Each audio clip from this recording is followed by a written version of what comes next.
Hello tout le monde, bienvenue dans cette nouvelle vidéo. Vous avez adoré la partie 1, du coup je vous fais une partie 2 et du coup je me lance directement dans les plus gros mythos de l'industrie du fitness et je vais commencer par le cardio et la meilleure façon de perdre du poids. Donc je pense que c'est quelque chose qui est de plus en plus discuté dans l'industrie, c'est que le cardio c'est bien certes, mais est-ce que c'est la meilleure façon de perdre du poids?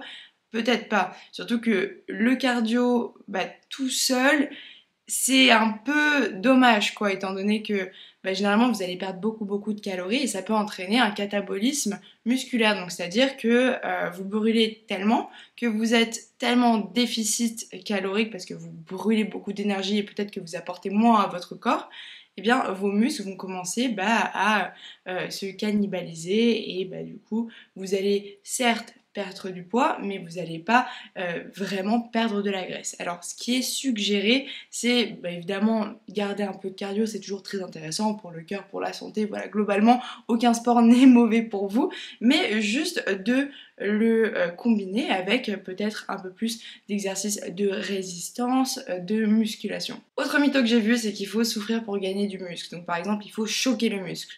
Alors, dans une certaine mesure, je comprends ce que les gens veulent dire par là, mais il y a quand même eu des études, par exemple celle de Frontiers in Physiology, qui montrent que la douleur musculaire, donc la courbature, n'est pas forcément un indicateur de gain de muscle, et ni même d'efficacité de l'entraînement. Donc c'est pas parce que vous n'avez pas de courbature ou que le lendemain vous n'êtes pas un peu fatigué que votre entraînement n'a pas été efficace, que vous n'avez pas gagné du muscle ou perdu de la graisse. Ensuite, apparemment, les ceintures abdominales qu'on peut voir partout sur Insta, TikTok sont absolument géniales pour la perte de gras, surtout au niveau de la ceinture abdominale. Eh bien, c'est faux. Déjà, à partir du moment où tu vois Maeva Genam, où tu vois un influenceur porter une ceinture abdominale, tu te demandes réellement si ça fonctionne ou pas. Ça fonctionne pas, il n'y a aucune étude prouvée, qui prouve ça, vraiment zéro, rien. Moi ce que je conseille c'est de commencer juste par faire du sport parce que tu ne peux pas cibler la perte de gras, tu peux créer du muscle, donc accélérer le métabolisme, mais tu ne peux pas cibler la perte de gras. J'ai dit dans l'autre vidéo, la première vidéo où vraiment je vous explique le pourquoi du comment, mais si tu as envie de perdre des abdos, non, tu peux pas brûler la graisse directement des abdos, tu peux pas cibler. Autre mytho aussi, c'est que les sports de haute intensité sont adaptés pour tout le monde. Alors, donc le HIIT, c'est High Intensity Interval Training. Généralement, c'est des courtes séances où vous dépensez beaucoup, un peu type séance de Sissi Mua, de Chloé Ting. Je dis pas que c'est pas bien, hein, mais c'est juste que ce n'est pas adapté à tout le monde. Donc déjà, ça peut ne pas être adapté pour les débutants. Alors, je parle aussi pour moi, selon ma propre expérience, quand j'ai débuté, je me suis tout simplement blessée en une semaine en regardant les vidéos de Sissi. Ce n'est absolument pas sa faute parce que je trouve quand même qu'elle fait hyper attention à dire oui, par exemple pour le gainage, rentrer les fesses, serrer les abdos, pousser, lever les épaules loin du sol. Donc je suis pas du tout en train de blâmer les coachs. Mais c'est juste que quand tu débutes, tu n'as aucune connexion avec ton corps, donc c'est très facile de faire les choses mal, et surtout quand c'est à haut impact, donc c'est-à-dire que les joints, les articulations vont prendre cher, donc par exemple quand tu fais des squats où tu sautes, les genoux ça prend, je me suis fait vraiment très mal aux genoux pendant une semaine, je boitais, je pouvais plus faire de sport, et juste quand t'es débutant, je pense que le mieux c'est de commencer par quelque chose de plus soft.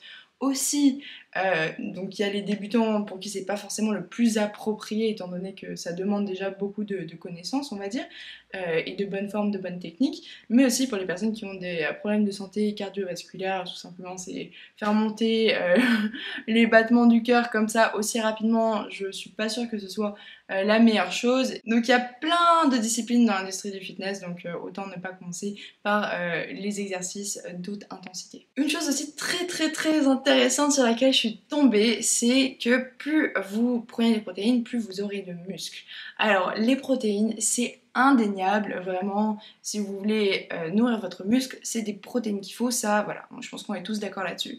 Mais ce que je savais pas, et ce que je découvre du coup à peu près en même temps que vous, c'est qu'il y a un seuil d'absorption des protéines. C'est-à-dire que votre corps, au bout d'un certain moment, vous avez beau lui donner des protéines, bah juste le muscle, bah c'est bon, il en peut plus, il est rassasié, stop.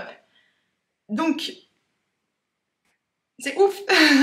C'est hyper intéressant de voir que ouais, il n'y a pas de gain supplémentaire à prendre des protéines, quoi. Autre chose que j'ai vu et qui en ce moment j'ai l'impression est vachement tendance, c'est les étirements statiques avant l'entraînement qui réduiraient les blessures. Alors il y a eu une méta-analyse du British Journal of Medicine qui indique que, alors oui c'est très bien de s'étirer évidemment, mais les étirements statiques n'ont pas réellement d'effet prouvé sur les blessures et la réduction des blessures lors de l'activité sportive. Donc c'est très très bien de s'étirer, c'est très bien aussi juste de se chauffer le corps, mais sur les étirements statiques en particulier, pour l'instant rien n'est réellement déprouvé sur le fait que ça réduit les blessures. Donc moi ce que je vous suggère c'est juste de faire une petite séance d'échauffement, peu importe ce que vous faites, juste chauffer vos muscles. Et aussi très important pour pas se blesser, il faut avoir une bonne forme, donc une bonne position, il faut aussi utiliser les bons poids et même si vous avez l'occasion, demander à un coach à votre salle ou demander ou regarder même en ligne pour vraiment vous renseigner sur comment ne pas vous blesser. Moi typiquement, je sais que je me suis blessée assez facilement au front squat, donc avec la barre de devant, et apparemment c'est hyper commun de se blesser comme ça. Donc si vous voyez que vous le faites pourtant bien, mais qu'il y a toujours un problème, et que vous vous sentez un peu, je sais pas, fragile, changez. Moi par exemple, donc, pour le front squat, ma solution c'était de mettre la barre derrière et non pas devant, et ça m'a énormément aidé. Donc voilà, juste essayez d'être proactive dans votre façon de vous entraîner, et que ce soit pas donc juste une façon de faire et adapter ça pour vous du coup. Ensuite, autre chose que j'ai vu pas mal, c'est au sujet des boissons énergisantes, boissons sportives, tout ça, comme quoi ce serait hyper important d'en boire systématiquement quand vous faites du sport. Eh bien, apparemment, c'est pas si nécessaire que ça quand vous faites une séance d'en dessous d'une heure. Donc, il n'y a pas de contre-indication, mais il y a une étude du Journal of International Society of Sport Nutrition. Je base mes faits sur des études comme ça, juste je vous montre que ça sort pas juste de là, mais ça sort vraiment de recherche. Mais en gros, apparemment, ça n'aurait pas été prouvé comme nécessaire lors d'une séance de moins d'une heure. Donc voilà, si vous n'avez pas pris votre petit shaker, vous inquiétez pas, c'est pas très grave. Et je l'ai mentionné dans mon autre vidéo que c'est bien de prendre des compléments, c'est bien de prendre des shakers, des prods, tout ça, mais c'est absolument pas nécessaire. Vraiment, vraiment pas nécessaire. Ensuite, autre mytho que j'ai vu pas mal, c'est que tout exercice est bon exercice. Alors, c'est vrai que faire du sport, c'est très très bien. Déjà, si tu fais du sport, c'est ouf. Mais c'est vrai que tous les exercices n'ont pas les mêmes bénéfices. Donc déjà, on va commencer par les objectifs. Tout le monde a un objectif de sport différent. Donc déjà, rien que comme ça, tous les exercices ne se valent pas. Mais en plus de ça, il y a des exercices qui sont beaucoup plus bénéfiques, qui travaillent beaucoup plus de choses, comme les exercices polyarticulaires, que les exercices statiques. Aussi, par exemple, j'ai vu sur le contenu de Caroline Rowe, donc qui est aussi spécialisée dans le fitness, des façons de vraiment faire des abdos. Parce que quand on te dit travaille les abdos, généralement ce à quoi tu penses, c'est de faire des trucs comme ça. Et bien apparemment c'est pas les positions idéales. Par exemple, le gainage et les formes de gainage travaillent beaucoup plus les abdos et sont beaucoup plus bénéfiques qu'un simple crunch. Donc voilà, c'est ouf. Et c'est des choses dont on se rend compte juste maintenant parce qu'il y a des études, il y a aussi des gens qui se renseignent, il y a plus de spécialistes et surtout la communication est ouverte étant donné qu'il y a beaucoup plus d'influenceurs qui se spécialisent dans un contenu qui n'est pas juste là pour vendre des programmes mais aussi pour renseigner, pour éduquer.